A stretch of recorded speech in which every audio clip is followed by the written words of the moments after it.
le soleil rayonne et toutes les fleurs bourgeonnent sur notre terre des hommes et demain matin. Et nous, tous ces animaux qui disparaissent de notre terre.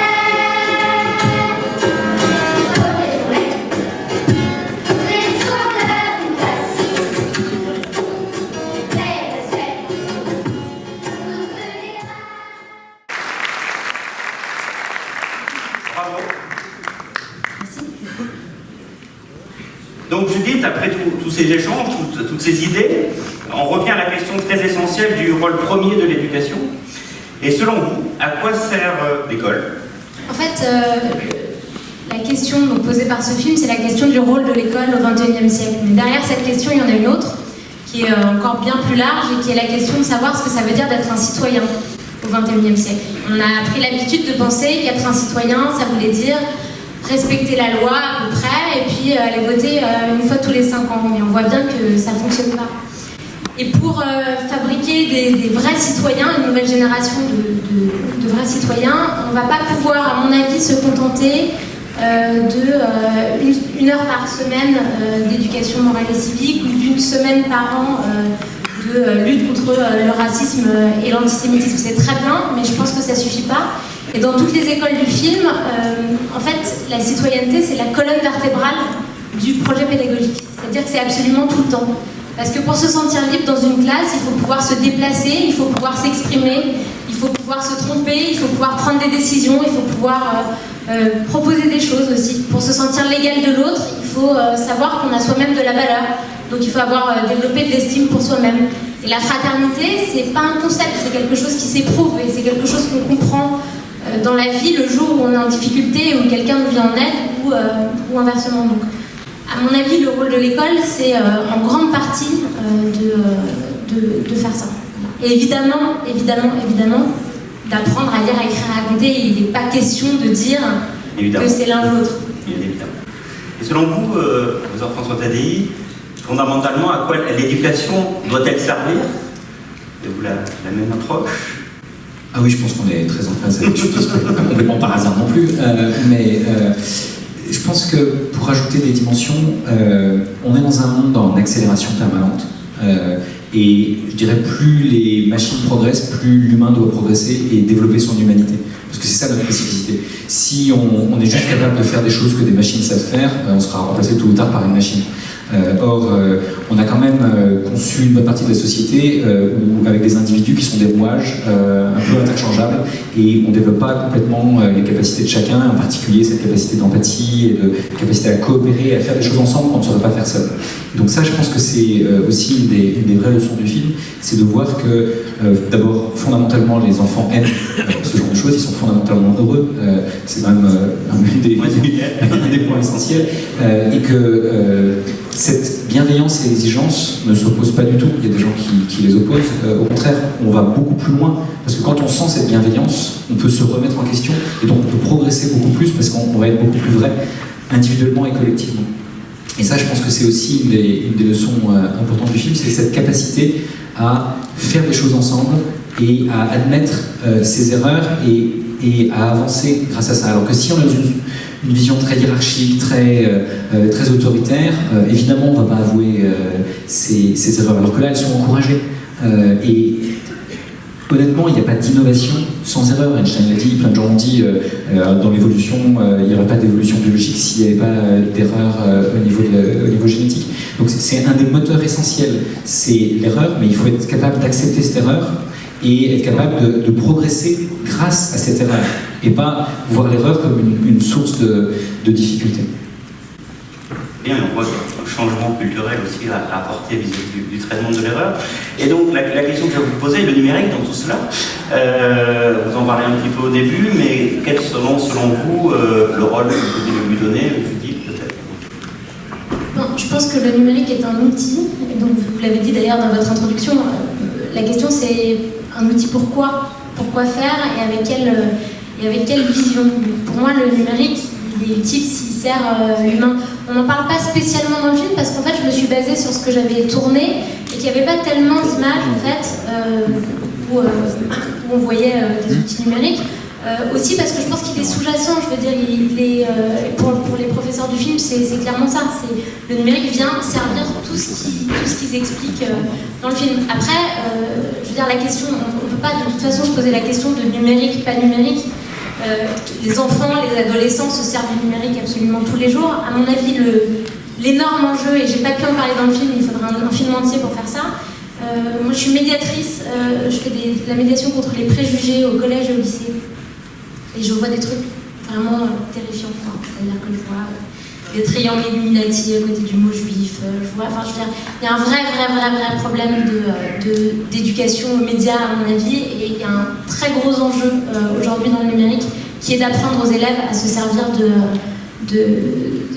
à consommer correctement les médias. Et Isabelle Peloux a donné un exemple assez génial hier, où en fait il y a eu un reportage télé sur son école l'année dernière, et il se trouve que dans le montage et dans la voix off, il y avait à peu près 12 erreurs en 8 minutes. Et donc en fait elle s'est servie de ça pour analyser l'image avec ses élèves, et du coup leur apprendre qu'il fallait vérifier 3 fois ses sources, etc. Voilà, c'est assez marrant comme exemple. Ouais, je pense que le numérique change beaucoup de choses, mais je vais revenir à une ancienne technologie qui est la langue et donc l'oral. Vous connaissez, au moins depuis Ésope, on sait que la langue, ça peut être la meilleure et la pire des choses. C'est vrai de tout outil de communication.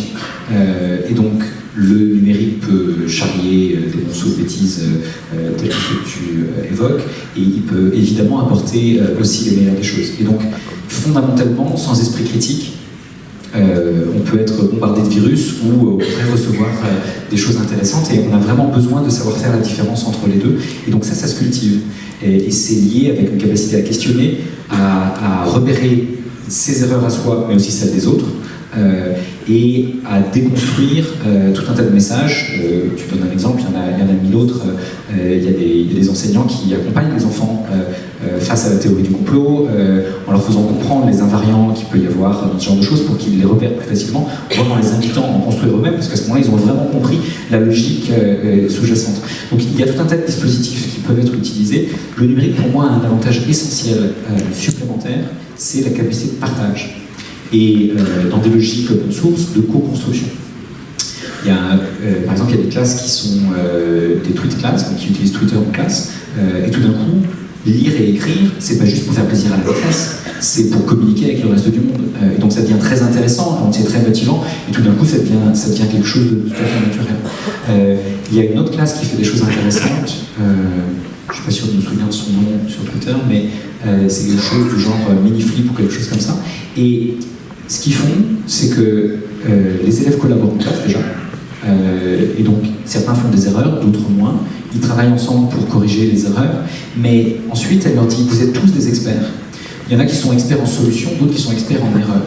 Et ensuite, ils font des petites vidéos et ils produisent des contenus où les experts en erreur sont capables de dire quelles erreurs risquent de faire les élèves, et donc ils font la liste en disant « attention à ne pas faire toutes ces erreurs », et les experts en solution donnent les solutions. Et donc ils collaborent tous ensemble, et ils ont, je pense, beaucoup plus ancré les choses, mais surtout, c'est des classes que j'appellerais apprenantes, parce que quand un enfant a appris, un autre va apprendre plus facilement parce qu'il partage de la connaissance, et c'est une classe qui peut être mise en réseau avec d'autres classes, et donc ça crée cette société apprenante, cette capacité à faire que quand un enfant a appris, un autre va apprendre plus facilement, quand un enseignant a innové, un autre va pouvoir innover plus facilement. Et donc le numérique permet de démultiplier ça, parce que cette classe, moi je suis jamais allé, mais je l'ai vu sur Twitter, et j'ai vu la vidéo, etc. Donc on voit bien qu'aujourd'hui, on a une capacité à partager le meilleur beaucoup plus facilement. Alors il y a aussi le pire, et il faut donc réfléchir via l'esprit critique à minimiser ces risques-là. Alors peut-être que, comme vous l'avez dit, le meilleur signe d'usage du numérique, c'est quand on ne le voit plus, et que c'est plus un sujet en soi, et c'est un peu peut-être ce qui ressort de votre film. Judith, qui souhaitez-vous toucher avec ce film qui a été votre cible? Je vais utiliser ce terme. Oui, vous poser la question. J'ai envie de vous répondre tout le monde. On est assez persuadé que l'éducation est l'affaire de tous. Et c'est d'ailleurs pour ça qu'on a décidé de distribuer le film grâce à des projections citoyennes. Donc ça veut dire que n'importe qui peut nous contacter pour organiser une projection. Il suffit de trouver une salle, et ensuite on on aide les citoyens à organiser des projections. C'est comme le dit Jérôme Saltet dans le film, on a tous un rôle à jouer dans l'évolution du système éducatif. Donc vraiment tout le monde. Tout le monde. Et donc je crois que vous avez fait un tour de France. Alors... Oui, on vient de finir un tour de France d'avant-première. On a été dans les villes à proximité des écoles et on a déjà reçu à peu près 200 demandes de projection, donc qui s'organisent petit à petit, mais il y a déjà pas mal de dates qui sont organisées. Comment avez-vous vécu ce tour de France? Quels ont été les premiers retours? Honnêtement, c'est assez incroyable. Le sentiment que j'ai, c'est que ces retours extrêmement positifs, ils sont surtout le signe que ce film, en fait, il montre un mouvement de fond. Et il n'est évidemment pas question de dire qu'il y a 9 établissements scolaires fabuleux en France et que tout le reste, c'est n'importe quoi. Il y a énormément d'enseignants qui font des choses merveilleuses dans leur classe. Il y en a qui se sentent un peu seuls. Il y en a qui font ça, mais qui sont les seuls dans leur établissement scolaire à faire ça et qui ne se sentent pas forcément... très bien accueillis par le reste de leur équipe, et ces enseignants-là en général nous disent merci, je me sens moins seule. Et je pense qu'il y a pas mal de gens qui se sont reconnus et qui... En fait, le boulot des enseignants, c'est pas de communiquer. Eux, leur travail, c'est d'aider les enfants, quoi. C'est d'aider cet enfant de 8 ans qui sait toujours pas lire et avec qui on n'y arrive pas, cet enfant qui a des problèmes familiaux par-dessus la tête et qu'on n'arrive pas à récupérer. Et donc, même quand ils font des choses extraordinaires, ils passent pas leur vie à expliquer sur Twitter et Facebook, surtout parce qu'ils sont très humbles, qu'ils font des choses extraordinaires. Donc c'est pour ça que c'est très important d'en parler pour eux. Et du coup, j'ai l'impression qu'il y a pas mal d'enseignants qui se reconnaissent dans ce film en disant ah, tiens, il y a quelque chose qui raconte en fait ma vision des choses, ce que j'essaye de faire depuis parfois 10, 20, 30 ans. Hein. C'est pas, et je vais juste finir là-dessus, c'est le mot d'innovation. On m'a posé la question l'autre jour, on m'a dit est-ce que les profs se définissent comme innovants? Non. Aucun d'entre eux ne va dire moi je suis un prof innovant. J'en ai même entendu une samedi dans un autre contexte qui disait mais moi je n'innove pas, je cherche des solutions à mes problèmes. Et en fait, globalement c'est ça, ils tâtonnent, et ils sont des chercheurs, ils acceptent de se remettre perpétuellement en question, et c'est ça qui les définit, c'est pas d'être innovant en tant que tel. En tout cas, un grand merci à vous deux de votre présence, de votre vision, de ce film qui nous permet de voir une autre vision de l'école. Et nous avons vraiment besoin de personnes comme vous pour nous inviter au changement, et j'espère que EduSpot sera aussi l'occasion de nous inviter au changement. En tout cas, vous pouvez encore les applaudir, et merci beaucoup.